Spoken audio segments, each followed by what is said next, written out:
Everyone who's ever walked into a nursing home thinks they know what happens inside. They don't. I know, because I lived there. And I escaped at 98 years old. Yes, 2 years older than before, just to live again on my own terms. Here's the first truth nobody ever tells you. The door is never truly locked. You can leave. Most people forget their legs still work. I didn't. And now I'm going to tell you exactly what I saw before I walked out of that place. My daughter's name is Patricia. She was 60 years old then, 2 years older than the report said. She sat across from me at our old kitchen table, the same table where I had taught her how to write her name as a little girl. She slid a piece of paper toward me, a psychiatric evaluation claiming cognitive decline, unable to manage independent living. I looked at her. She couldn't look at me. That was 2 years and 47 days ago. Because of that report, she got the house, the $340,000 property my late wife and I had paid off together over 31 years. And I was sent away, placed in room 11 at a nursing home 45 minutes from everyone I'd ever known. Imagine it. A single bed, a window facing nothing, a television bolted to the ceiling as if I had already been processed into the system, as if I were already gone. And let me tell you, I was 96 when I went in, but I knew exactly what year it was. I remember the helplessness reading that report, my eyes barely focusing, feeling myself disappear day by day. Here's what most people don't understand. Leaving a place like that isn't as simple as standing up and walking out. There's a protocol, sign-out sheets. Families get called. Doors are monitored. They'll never call it locked, but it sure isn't open either. I knew all of this, so I waited. 7:00 a.m., shift change. Night staff walking out, morning staff still drinking coffee. I put on my coat, took my medication, grabbed Eleanor's photograph from the nightstand, and I walked out like I owned the place, because for 381 days I hadn't been acting like myself. Before I continue, you need to picture room 11. Not the brochure version with fake hotel-like photos. A single bed with a crinkling plastic mattress cover, a nightstand with a drawer that wouldn't close, a shared bathroom down the hall. Every morning at 7 a.m., a kind woman named Brenda knocked on my door. "Good morning, Dad. Time for breakfast." Everyone there was kind, but that was almost the worst part, because kindness without recognition is just management. I watched the men around me stop talking, not because they had nothing to say, but because nobody was listening anymore. And one man, Raymond, a high school football coach for 40 years, would sit by the window each afternoon, moving his hands like he was drawing plays on a chalkboard that didn't exist. "What are you doing?" I asked. "Coaching," he said. "Who?" He looked at me. "Doesn't matter. I still know how." That's when I understood the truth. This place wasn't a care facility. It was a storage unit for forgotten people. I started a notebook, a small orange one I kept in my shirt pocket. Every day I wrote the date, the weather, and one thing I noticed. Not sentimental proof. Proof I was still here, still thinking, still alive. On day 47, Patricia finally called. She asked if I needed anything. I told her the truth. I needed to go home. "The house has been transitioned," she said. My heart sank. I asked what that meant. She promised she'd explain later. She never did. The next day, a kind man in the common room helped me pull up my old address on his tablet. My eyes weren't great. There it was, listed for $389,000, sold in 11 days. I sat with that for hours. You know the feeling, when bad news hits all at once. Cold sweat, stomach dropping, your whole body going numb. That was me. The house my late wife Eleanor and I had paid off together over 31 years. Gone. And what I felt wasn't anger. Not really. It was quieter. A specific, hollow sadness. The realization that someone I spent a lifetime trying to read, I had misread completely. By day 203, Patricia came to visit. She brought carnations. Eleanor hated carnations. I said nothing. We sat together for 20 minutes. She talked about her job, her kids, the traffic on the highway. Then she hugged me at the door and said she'd be back soon. She didn't return. Day 204 passed. Day 206, I began observing the shift changes like an engineer monitoring a structure for stress points. 7 a.m. The perfect gap. 4 minutes, sometimes 5, between night staff clocking out and morning staff settling in. The sign-out sheet sat unattended at the front desk. I wasn't planning anything yet. That's what I told myself. But on day 381, I stopped telling myself that. Before I go further, I want to thank this channel for giving people like us a voice. Don't forget to subscribe. It's free. Like the video, share your thoughts, your stories, down in the comments. I found Keisha's listing on a community board at the library. The nursing home ran a van every Thursday to take residents out. Room for rent, quiet street, flexible terms. I called from the library phone. She picked up on the second ring. "How old are you?" she asked after I explained my situation. 98, I said. Silence. "Are you serious?" "What's your name?" "Harold," I said. She said it like she was weighing the words. "I have a 6-year-old, she added. The house wasn't always quiet. I smiled. "I built bridges for 43 years, I told her. "I can handle a little noise." Another silence, longer this time. Then she asked, "When can you see the room?" I didn't know then, but what Kesha told me weeks later would blow me away. She'd been in that house for 2 months, barely keeping up with the mortgage.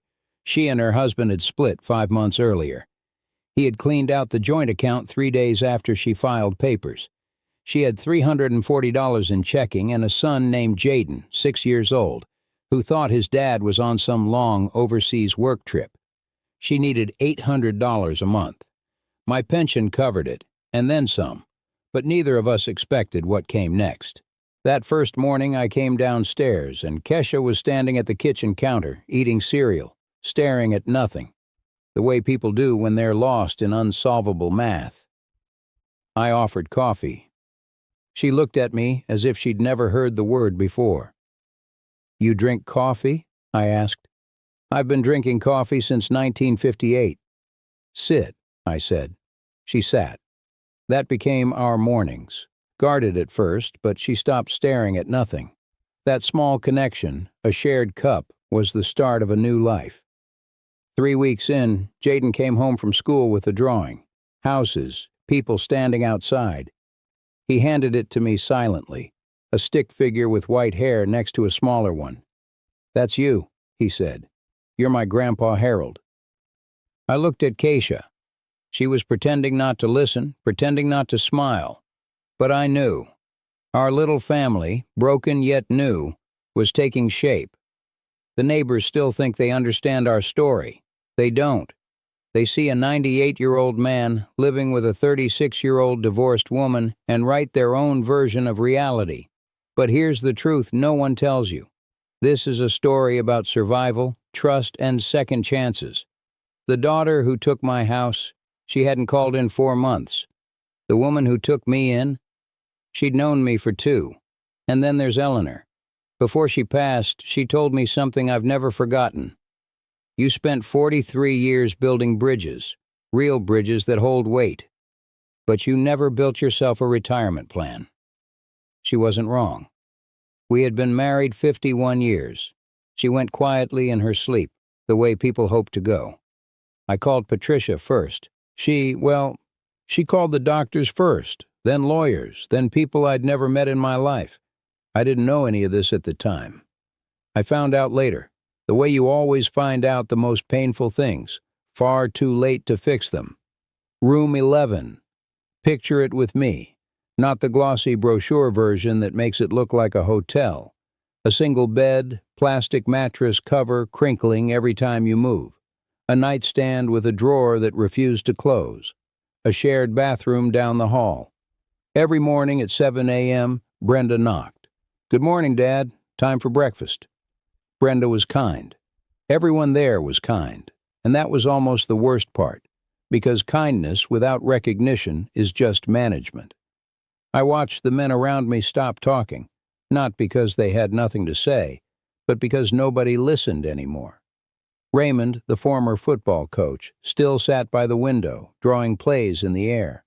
That's when I realized the place was not for care. It was for storage. I kept a notebook, small and orange, tucked in my shirt pocket.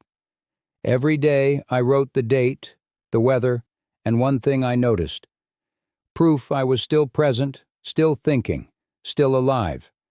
Day by day I reminded myself of my existence, not for nostalgia, not for sentiment, but to fight disappearance in plain sight.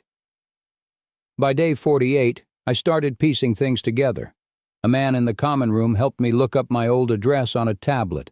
Listed for $389,000, sold in 11 days. My stomach sank. Every nerve in my body went cold. Cold sweat, heart racing, a hollow ache. This was the house Eleanor and I had paid off over 31 years, gone because of a single report. Eventually, I calmed down. What I felt wasn't anger. It was something quieter. The hollow sadness of realizing you misread someone you spent a lifetime trying to understand. Patricia came on day 203. Carnations in hand. I said nothing. Eleanor hated them. We sat for 20 minutes. She talked about her job, her kids, traffic. Then she hugged me at the door and promised to return. She didn't. Day 206, I began observing the staff shifts like an engineer watching a bridge for stress points. 7 a.m., the perfect gap. 4 minutes, sometimes 5, between the night staff clocking out and morning staff getting organized. Sign-out sheets sat unattended. I wasn't planning anything yet. That's what I told myself. But deep down I was calculating, observing, waiting. The first step was small. I gathered my things, medication, coat, Eleanor's photograph. Every movement measured, every glance at the door purposeful. I knew how to escape without being noticed. Not because I was reckless, but because I had spent 381 days learning the rhythm of that place. Then came the morning of my escape. 7:00 a.m., shift change in progress. Night staff leaving, morning staff distracted by coffee and chatter. I stepped into the corridor, heart pounding but steady. Each step was deliberate, each breath silent. I wasn't just leaving a building, I was reclaiming my life. And just like that, I walked out. The air felt different, fresh, alive. The world outside had no locks, no protocols. Just sunlight, wind, and freedom I had almost forgotten existed. That was 6 months ago. Since then, I've lived on Birchwood Street with a remarkable woman named Keisha. She's 36, lost her father 12 years ago, and didn't need me.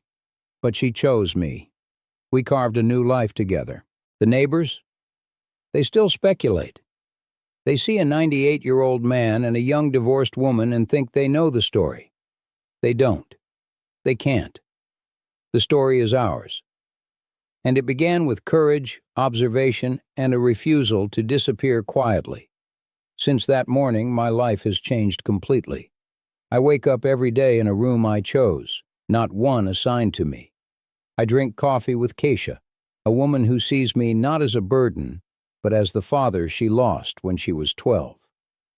Jaden, her 6-year-old, calls me Grandpa Harold. 3 weeks in, he brought me a drawing, stick figures with white hair next to a smaller one. That drawing told me everything I needed to know. I mattered again. Neighbors still whisper. A woman named Carol asked if Kesha was taking advantage of me. Kesha smiled. Harold manages his own life, she said. He drives, cooks, pays bills, fixes faucets. He's fine. Patricia called last month, her first call in 4 months. She asked where I was living. Birchwood Street, I said. With who? With my daughter, I replied. She started protesting. I told her, I have to go. Jaden's waiting on homework. A long pause. We'll talk soon, I said. And we didn't. I am 98 years old now.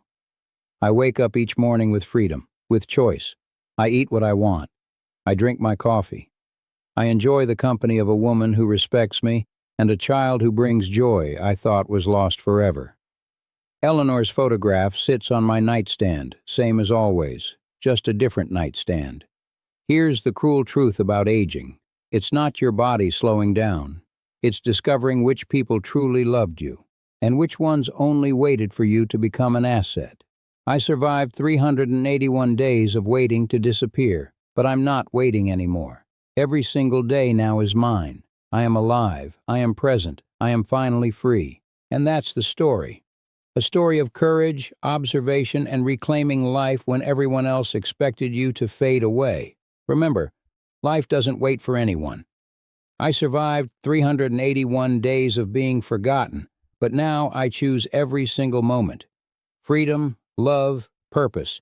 It's never too late to reclaim your life. Subscribe, like, and share your story. Don't let anyone else write your ending.